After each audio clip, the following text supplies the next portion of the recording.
Hello, my name is Sarah Pate, and I'm a librarian and the director of the Washington Center for the Book, an affiliate of the Library of Congress Center for the Book, administered by Washington State Library.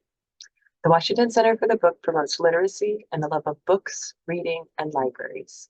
One of our projects is the Washington State Book Awards, and we are thrilled to have you here with us to celebrate Washington State Book Award winner Will Taylor. We were so pleased to partner with the Ballard High School Library to host an in-person celebration with Will, and we are now very happy to welcome viewers to this recording of that celebration. Will Taylor is an award-winning author, freelance marketing copywriter, and honeybee fan. He lives in the heart of downtown Seattle, surrounded by all the seagulls and not quite too many teacups.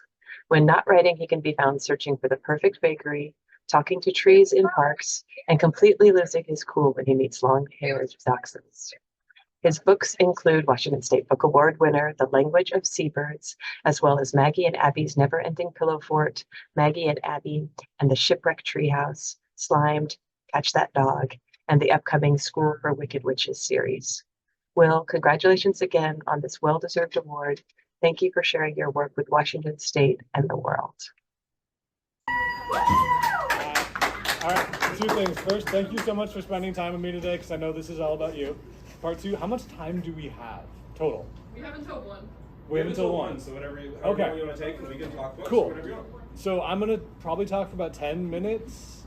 I'm being recorded because the book won the Washington State Book Award for the YA category last year. Thank you. And they want evidence that I'm aware of that, I guess. So they're shooting a video of me now, which is this is not an outtake. This is part of the video where I'm gonna be talking a bit more about the book than I would if we were just all hanging out. So it's gonna be about 10 minutes of me talking. There's a little bit of a presentation, and then it's just us hanging out.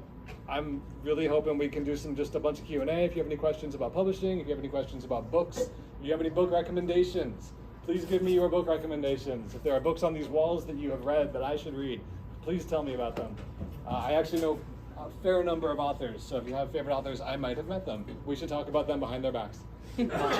First question for this group: has anybody here read The Language of Seabirds? Okay, that's a few people. Some people are doing this at me. We started it about, I think, 40 minutes ago. Okay, cool. So we started, okay. You're pretty far. I mean, I got 54 pages, he got 64. dang, wait, hang on. What's happening? It just came out in paperback, by the way. Oh, but the paperback is missing the author's note because Scholastic is overworked. So I'm going to, thank you. I'm going to be reading you the author's note in a minute here. You got to 64, and wow, good job. Nice. So The Language of Seabirds is, it's technically a middle grade because it's about a 12-year-old boy named Jeremy, but it ranges in a sort of topical matter, I guess, up to like the 14, 15-year-old range. I wrote it for myself because when I was about 11, 12, I think I was 12, I had my first crush, and it was on another boy. And I had that immediate moment of these incredible feelings of, oh, wait, what is this? What's happening? Oh, this is that thing everyone talks about. Oh, no. And I had this immediate gut drop of terror because it was 1994. Yeah, questions? When I was going into 7th grade that summer, I was at camp, and I met a girl, and that was like the first crush I had, that was just really terrifying for me too. I had a bit of a nervous breakdown. Yes. It's really scary, realizing that you like the same gender. Yep. It's really hard. It is definitely scary to have that moment of realization. And honestly, not to be it was harder in my day. It was harder in my day. It was 1994. It was the height of the AIDS crisis in America. The language around what I was able to feel as a queer person was non-existent. There were no books. There were literally 0 books that show people like me, like I had just discovered I was, sitting in class, in a good light. And so I married that fear with the idea of being attracted to boys. That was, from then on for me, that was terrifying, it was scary, it was dangerous. And it wasn't until college that I read my first book where it was okay. And it wasn't until college that I came out, first kiss, a lot of things that I really avoided because I was so scared for so long. So I wrote The Language of Seabirds to give another example of how that moment could have gone. I literally went back to that moment. This is the book about Jeremy, the 12-year-old. He's stuck on the Oregon coast with his dad for 2 weeks. His parents are just divorced. His dad is not doing great.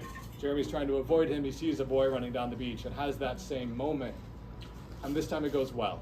So it's a love story. This is an unapologetic romance between two 12-year-old boys having their first crush feelings at each other, and everything goes okay. I will say there is a lot of family difficulty in this book. There's a lot of hard stuff with the dad. That sort of had to be there because it's part of the arc, but everything turns out okay. But if you have some family stuff, there might be some chapters to just to take your time on. So I'm doing everything out of order for the video. I'm going to talk a little bit about me. I write kids' books. My first 2 books are for HarperCollins.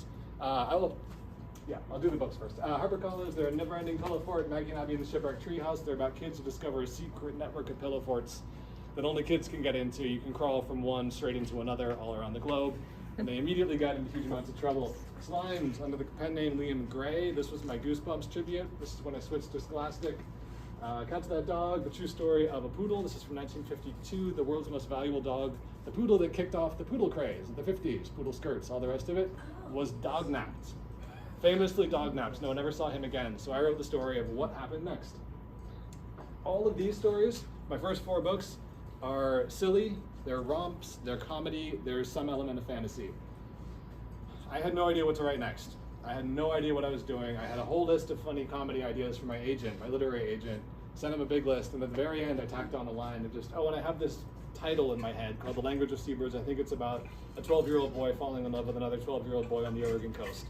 And he wrote back the next day and said, that's it, write it, that's your next project, you're not allowed to do anything else. And that's what Into the Language of Seabirds. It took me 3 years to write because I don't know how to write about feelings. Genuinely, it was the hardest book I've ever tried to do. There's no magic to get me out of it. Feelings are really hard to write about. I'm jumping around again. I grew up in Shoreline, I'm a local. This is me in high school. Hey! Yay! This is more fun. When I visit 4th grade classrooms, I have to show them that school photo, and it's not great. So this is my senior year photo. I did not bring you my 9th grade photo. Please notice. What we're doing today, we're going to talk about me and my books, which we just did. We're going to talk about Seabirds and why I wrote it, which we just did. We're getting so much of this done. We're going to talk about queer kidlit. Do you want me to talk about the queer kidlit scene a little bit, or do you want me to read you the author's note, which kind of does the same thing? Whatever you want. Anybody? What do you guys think? Author's note. Yeah. It's kind of a summary of what I already told you. Because I did not plan super well. All right. Author's note, Language of Seabirds. You sent a whole thing to me. I mean, I did send a whole thing to you. You're a liar. I did an event at Charlotte's Queer Books in Fremont last Sunday, and I had a by the 5-minute printed schedule, and everyone in the audience showed up 10 minutes late, and so we just abandoned everything, and it went great. We just had a conversation. It was really nice. The launch for Seabirds, when I launched this book in summer of 2022, I had 2 people show up to the book launch at Third Place Books. One was a grandmother who'd never heard of me, and another was a 5-year-old who thought I was someone else. So we just had a nice chat about books for 20 minutes and then all went home. So this is great. Question? Who did they think you were? They thought, I don't quite know. I think because of the Liam Gray book, that's like for 4th graders. I get this weird kind of scholastic other. There's also another Will Taylor who's a baseball player and another who's an interior designer who've written books. So I get some interesting, I mean, it's a common name.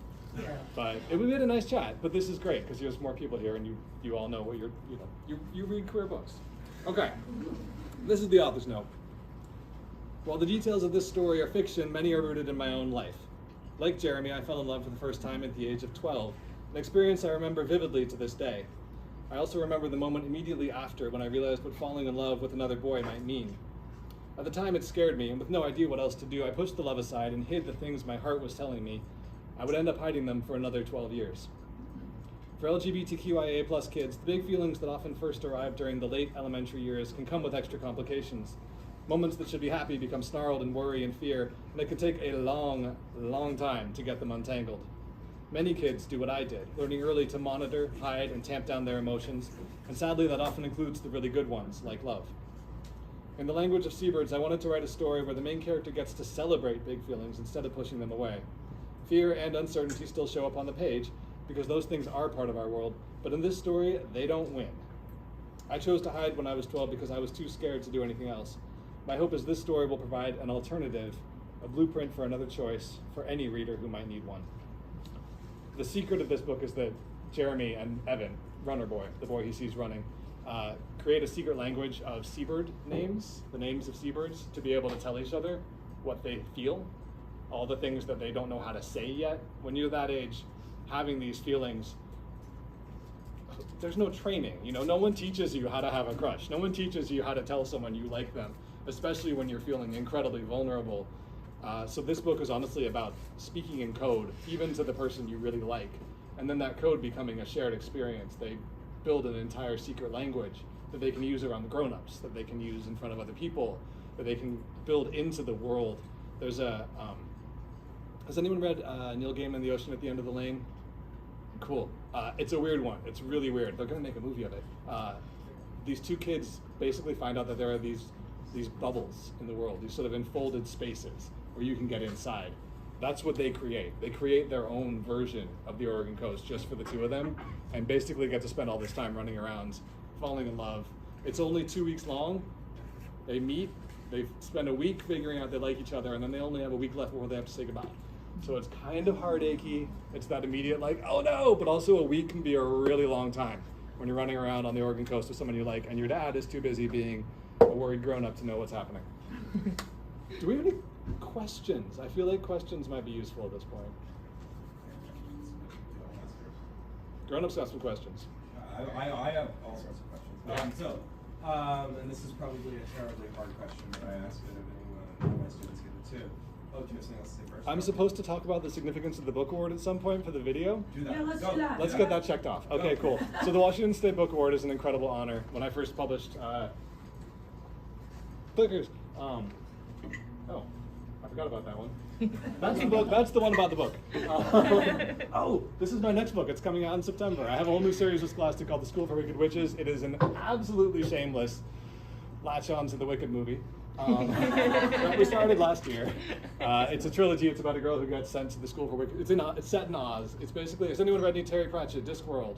Ursula K. Yes. Okay. Cool. It's my love of Discworld. Ursula K. Le Guin's Earthsea. Obviously, the School for Good and Evil has an impact on here. It's set in Oz. This girl gets sent to the school for Wicked Witches. She's told she's wicked because her magic isn't correct, and finds out they have a whole secret world going on there, and is determined though to get back and prove herself good, no matter how many rules and other things she has to do that are bad to prove that she's actually good. And she's also, like most good heroes, got way more power than she should and doesn't know why, and we'll have to discover. That's coming out in September. The book award that I'm supposed to be talking about, hi you at home watching this video. This is what all my events are like, so you should come to more of them. It's a big deal. When I was writing Maggie and I was in Never Ending Pillow Fort, my buddy Dan Gemeinhart won the Washington State Book Award, and I got to go to the awards ceremony, and I was like, someday, I will write a book that gets me onto that stage. And this is that stage. This is literally the celebration for the book award, so thank you all for being here. And it took learning to write about feelings. Like I said, it took me 3 years to write Seabirds. Again, I don't know how to write books about feelings, and I had to learn. So it's worth trying. And the book award is just, it's a huge deal, but especially what's happening with queer kid lit across the country right now, and the idea that there's people who think it's in any way anything other than good. I mean, Seabirds has obviously been banned in a bunch of places across the country. There's states I cannot visit because I'm a queer author. It's just the way things are going. So to have a state level recognition and honoring of it is a huge deal. And an enormous thanks to the Washington Center for the book and all of their affiliates for, everything. That was it. Okay, now we finished it.